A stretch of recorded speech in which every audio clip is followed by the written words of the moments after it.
Michigan, 4 people are dead and 17 others are hurt after a fiery crash involving 15 cars. Traffic was backed up late Saturday night due to work by the power company stringing lines across the expressway. A semi-truck and trailer ran into stop traffic. The impact of the crash caused it and several cars to catch fire.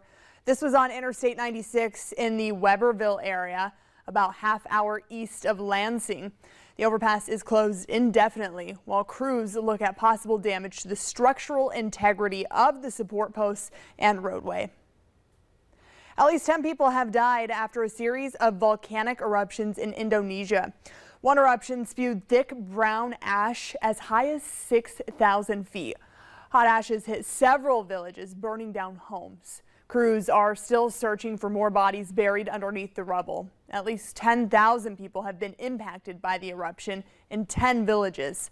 The country is prone to earthquakes, landslides, and volcanic activity because it sits along the Ring of Fire, a horseshoe-shaped series of fault lines around the Pacific Ocean. And the presidential election is being watched around the globe, but Ukraine is tracking it especially close, waiting to see how the outcome could impact the U.S.'s support in its conflict with Russia. The U.S. has supplied Ukraine with more than $60 billion in military assistance since Russia invaded in 2022. Vice President Kamala Harris has vowed to keep supporting Ukraine's defense. Former President Donald Trump says he won't keep the aid coming and can end the war if reelected.